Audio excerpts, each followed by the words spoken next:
Bismillahirrahmanirrahim. Assalamualaikum warahmatullahi wabarakatuh. Alhamdulillah pada kesempatan ini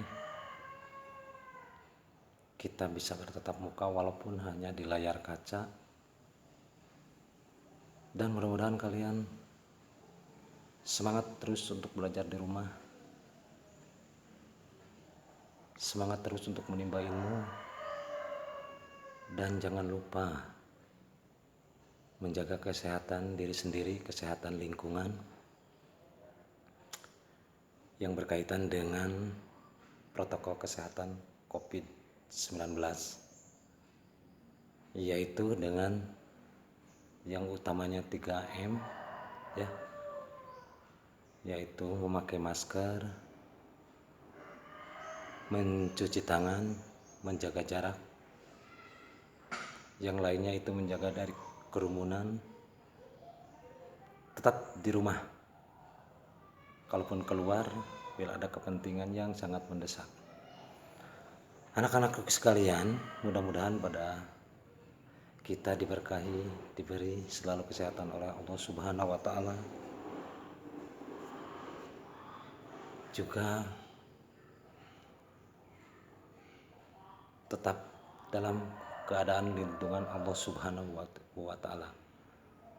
Pada kesempatan ini ada beberapa hal yang ingin Bapak sampaikan,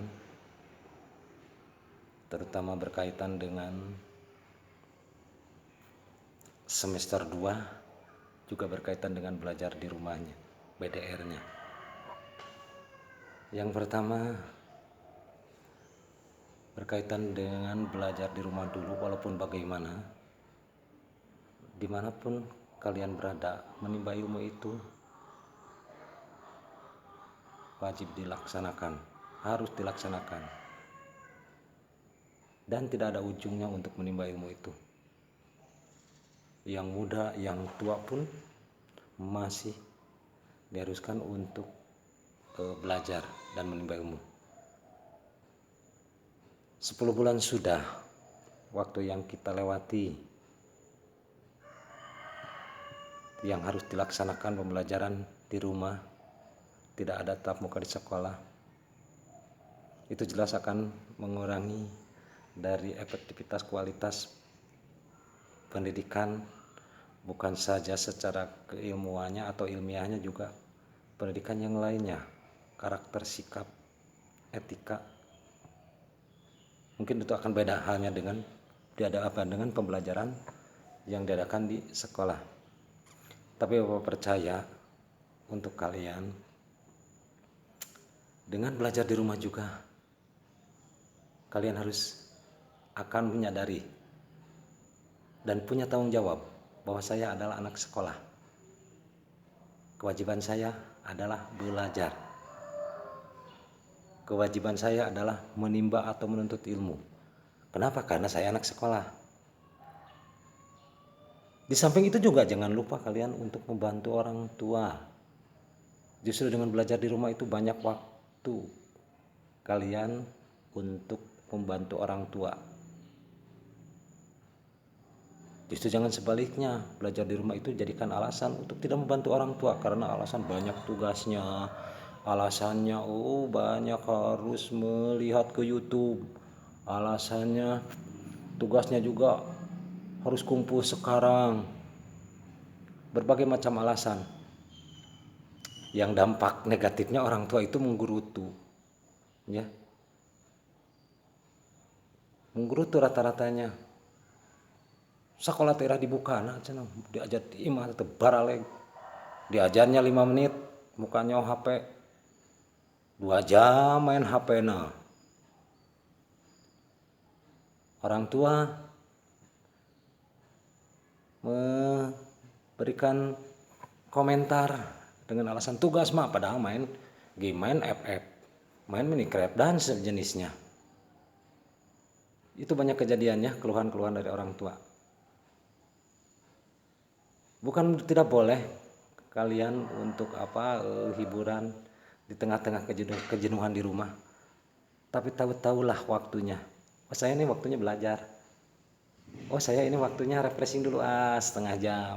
Itu boleh-boleh saja. Kenapa? Kalau kita terus saja diporsir untuk melihat layar kaca dengan berbagai tugas dari guru, itu akan jenuh. Ya seling-seling. Tapi sadarlah dengan tanggung jawab. Oh saya itu jangan terlalu lama. Kenapa? Selain dampak negatif dari dari mainnya secara berkaitan dengan waktu, juga dampak negatif terhadap matanya juga. Kenapa? Karena media elektronik dari HP itu sangatlah, kalau tidak ada aturannya, sangatlah berbahaya untuk saraf-saraf mata kita. Itu perlu diingat. Paham? Nah, ya mudah-mudahan paham. Anak-anakku sekalian, kalaupun bagaimana, Bapak belum pernah untuk mengadakan pembelajaran tatap muka kayak demikian. Kalian bisa melihat Bapak, tapi Bapak tidak bisa melihat kalian. Lain halnya mungkin kalau menggunakan Google Meeting, tapi itu prosesnya terlalu panjang. Ya, nanti untuk kedepannya mungkin kita mengadakan Google Meeting. Nah, berkaitan dengan hal yang lainnya, informasi tentang kebersihan, jagalah kebersihan diri sendiri dulu, ya. Dengan diri sendiri sudah bersih, pulang dari mana-mana sebelum bertemu dengan keluarga, kita bersih-bersih dulu, mandi dulu, ganti baju dulu, barulah kita bertemu dengan keluarga. Kenapa kita tidak tahu kayak bagaimana itu yang namanya virus itu, tidak tahu di mana nempelnya, kapan nempelnya. Tapi dengan kitanya membersihkan diri dengan selalu menjaga protokol kesehatan, insya Allah akan dijauhkan dengan virus tersebut. Sayangilah dan cintailah, ya. Ingat itu Bapak pernah mengirim video kan? Sayangilah, cintailah orang-orang yang ada di sekitar kita. Dengan cara itu menjaga kesehatan diri sendiri dulu. Dan yang keduanya menjaga kesehatan lingkungan. Ingat sekarang itu musim penghujan, rentang penyakit, ya. Banyak penyakit-penyakit itu dengan datangnya di musim hujan, dengan sampah berserakan, dengan kotoran-kotoran juga yang berserakan di depan rumah, tai ayamnya atau apa sejenisnya lah.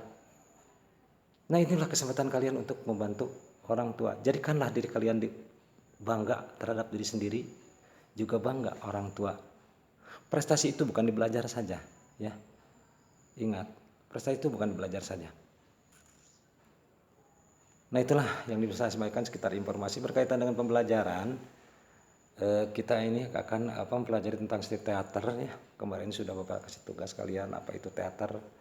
Berasal dari bahasa teatron, itu mungkin bahasa Yunani, itu kalau nggak salah itu gedung pertunjukan, tapi akhirnya diartikan di negara kita itu teater itu sebuah pertunjukan yang di dalamnya ada dialog dan acting, ya. Ingat unsur-unsur pokok teater. Satu, sutradara. Kenapa harus ada sutradara? Karena yang membuat naskah atau skenario, ya. Yang keduanya barulah skenario atau naskah tulisan. Yang ketiganya pemeran. Pemeran juga ada beberapa jenisnya. Ada peran utama. Peran utama juga ada beberapa jenisnya. Peran jahat, antagonis, peran baiknya, protagonis, ya. Itu yang peran utama. Yang peran yang lainnya, ke satu peran utama, yang kedua peran pembantu, ya. Yang ketiganya peran figuran. Itulah dari sekilas tentang apa itu unsur-unsur teater. Unsur pokoknya, unsur pendukungnya ada tata busananya, ada tata riasnya, ada juga tata lampu, ada musik, juga ada tata panggung. Itu semuanya sangat mendukung sekali. Apa kaitannya dengan musik? Ya musik jelas, ya. Dikala dalam pertunjukan tersebut mengkondisikan suasana tegang, jelas musiknya kayak bagaimana. Kita sendiri sebenarnya kalau nonton sinetron yang menakutkan itu bukan karena itu nomor dua dari visualnya, penglihatannya. Nomor pertamanya apa yang menegangkan itu suara musik. Jadi musik faktor pendukung, ya. Nah, itulah sekilas tentang teater. Sudah itu tentang apa itu unsur-unsur pokok teater. Di akhir, karena durasi waktu ini supaya tidak terlalu ngelot kalau diuploadkan ke grup.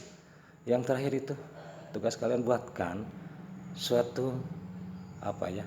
Oh iya, dalam teater itu ada berapa unsur, yaitu ada unsur-unsur, bukan apa unsur ya, poin-poin penting pokok dalam teater, yaitu dialog, monolog, prolog, dan bukan katalog. Apa itu katalog? Itu dalam perpustakaan buku. Yang pertama dialog, prolog, dan monolog. Buatkan Bapak suatu apa ya, monolog. Kalau dialog itu harus ngobrol kan. Tapi kalau monolog berbicara sendiri, ya, buatkan naskah berbicara sendiri. Itu bisa saja kalian, kalau dalam pertunjukan sinetron itu biasanya itu berdialognya dalam hati gitu, ya, berdialognya dalam hati. Misalnya, siapa aku ini? Kenapa aku begini? Apakah seorang orang semua membenciku? Nah, kira-kira saya kayak begitu aktingnya. Buatkan durasi waktunya ya 1 menit cukup lah. 1 menit cukup. Ya kalian mah boleh ketika kehilangan sesuatu yang barang yang disayanginya.